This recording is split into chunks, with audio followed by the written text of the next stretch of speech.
Fala, meu amigo, fala, minha amiga. Eu sou o Felipe Luna e, cara, sentimento de brochada sinistra, sabe?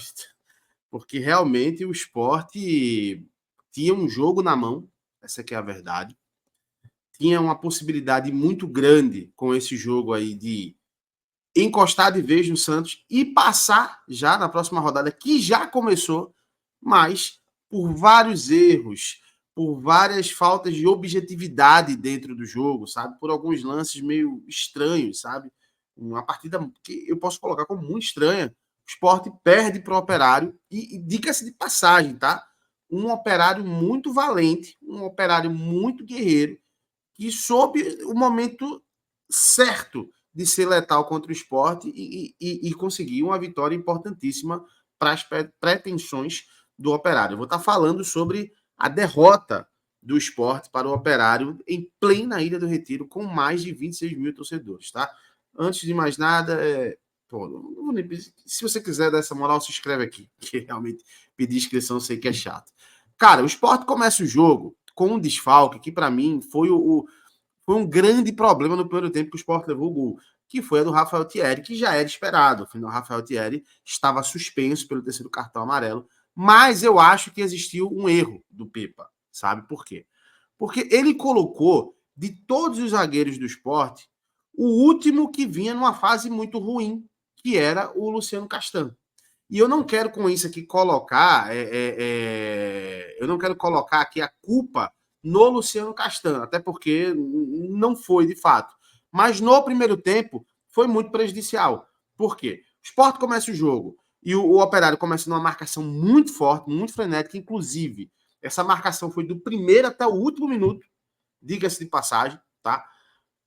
E, cara, num lance pelo lado direito, que é o lado do Rafael Thierry, onde ele deveria estar ali naquele momento, um zagueiro direito ali, tava o Luciano Castan, sabe? Que deu espaço. Eu vi uma pessoa comentando isso a semana passada, e é interessante, no off, né? Ele falou que quando tem uma marcação em cima do Luciano Castan, ele não dá o bote, ele simplesmente ele recua, sempre assim. E é impressionante que nesse jogo, se você prestar atenção, é dessa forma, sabe? Quando não é diretamente com ele, quando é diretamente com ele recua, sabe? E acaba sendo danoso. E o Operário abre o placar muito cedo, deixando o time do esporte meio atordoado de que, cara, que marcação é essa, sabe? Que forma de jogar é essa? Porque realmente era uma marcação muito organizada. Logo depois, né, não logo depois, mas durante a partida do primeiro tempo, o Tite Ortiz acha um gol, sabe? Numa jogada onde o Fabrício Domingues recupera a bola, ele solta a bola para o Wellington Silva de cabeça, ele recupera de cabeça e solta para o Wellington Silva, que tem a paciência de dominar e encontrar o Tite Ortiz, que muita gente não esperava que ele fosse chutar, acho que ninguém esperava que ele fosse chutar, mas ele já vira, achando que você acha que ele vai dominar, ele já vira chutando, fazendo um golaço, né, surpreendendo o goleiro, surpreendendo a defesa, surpreendendo até o narrador da partida, né, dando os números finais do primeiro tempo, empatando a partida. E naquele momento, ainda existia um lance no primeiro tempo onde o Gustavo Coutinho de cara, num passe sensacional do Lucas Lima, deixa o Coutinho de cara, o Coutinho vira e finaliza em cima do goleiro. Assim, e foi a grande chance de virada do esporte naquele momento. Talvez se tivesse feito aquele gol, a história tivesse sido outra, totalmente diferente. O Operário iria se abrir muito mais, iria abdicar a marcação para tentar empatar a partida, e não foi o que aconteceu. Né? E o Sport termina no primeiro tempo empatando por 1-1. Destaques negativos do primeiro tempo: a marcação do Luciano Castan e também o Felipe, o volante Felipe, e o Wellington Silva. Acho que esses três jogadores, Castan, Felipe e o Wellington Silva, esses jogadores estiveram muito abaixo da partida, mas muito abaixo mesmo, sabe? O Felipe errando várias bolas ali no meio campo, sabe? O Wellington Silva apagado, sabe? E o Luciano Castan sem confiança. Essa que é a verdade. Essa é a visão que eu tenho. Inclusive, comenta se você discorda do que eu estou falando ou concorda. No segundo tempo, o que eu achava é que logo de cara aconteceriam as substituições. Logo de cara já entraria com o Zé Roberto e o Barleta, que estava no banco de reserva, sabe? E, meus amigos, a verdade é que o Pepa segurou, né? Ele segurou. Ele coloca, no decorrer do segundo tempo, o Barleta e o Zé Roberto. Mas esses pouco conseguem oferecer positivamente, porque, na minha visão, ele deveria ter tirado o Wellington Silva, mas ele mantém o Wellington Silva e coloca o Barleta, né? E o Wellington Silva continua, mesmo correndo um pouco mais no segundo tempo, pelo menos visivelmente o que eu vi. Talvez se você pegar o GPS do cara, você vai ter que possa até corrido mais no primeiro tempo. Mas muito sem objetividade, errando muitos passes, errando muitas finalizações, as tomadas de decisão, né, dentro do ataque, ele não conseguia criar realmente. E essa foi a tônica do segundo tempo. O Sport criava algumas jogadas, não conseguia concluir, não conseguia concluir.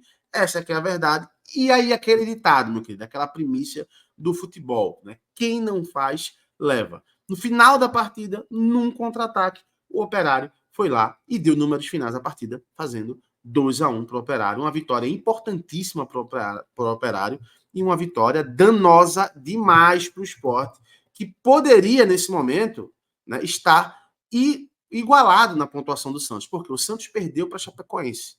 O Santos perdeu para a Chapecoense. E o Sport teria a possibilidade de passar o Santos nessa rodada, agora que começou com o Santos, afinal de contas o jogo do Sport era atrasado, e aí, nessa possibilidade, ele teria essa chance aí de ficar na liderança isolada.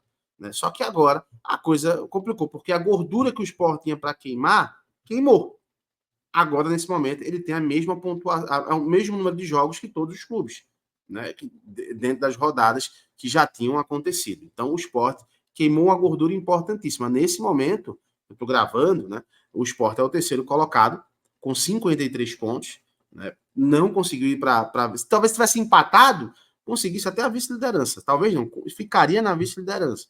Mas ficar 3 pontos do Santos agora e não passa a ser líder nesse, mesmo que vença o próximo jogo em casa com o Botafogo, não vira líder, porque vai ter um saldo de gols mais negativo do que o do Santos. Principalmente o saldo do Santos é de 20 gols e o do Sport de 11 gols. Então o Sport perdeu a possibilidade, inclusive nesse jogo, perdeu a possibilidade de, basicamente, esses 3 jogos na ilha garantir o acesso, porque iria para 62 pontos. Né? Iria para 62 pontos e aí ficaria a 5 jogos para fazer 2 pontinhos. Então, era realmente uma possibilidade maravilhosa para o Sport, que jogou no lixo, essa aqui é a verdade, e agora vai ter que se recuperar contra o Botafogo.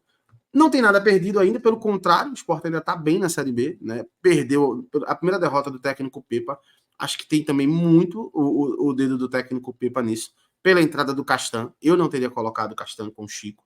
O Chico também não fez uma boa partida, tá? Fez tudo aquilo que a gente viu o Chico fazer antigamente. Tentar aqueles lançamentos diretos, sabe? Aquelas inversões sem noção, enfim. Foi um jogo muito ruim do Sport, bem decepcionante, bem broxante para os mais de 26 mil torcedores. E agora vai ter que dar uma resposta domingo contra o Botafogo de São Paulo. Ficou mais difícil? Não ficou mais difícil, mas a facilidade que o Sport teria, agora ele não tem mais da forma que a gente imaginava. Eu quero saber a tua opinião, comenta aqui. Para mim foi muito frustrante, tá? Eu fiquei muito frustrado com esse resultado, mas comenta aí o que você achou do jogo. E é claro, amanhã eu volto com o pós-jogo para a gente tentar entender um pouco mais o que aconteceu, tá bom? Um abraço, até já. Tchau, tchau.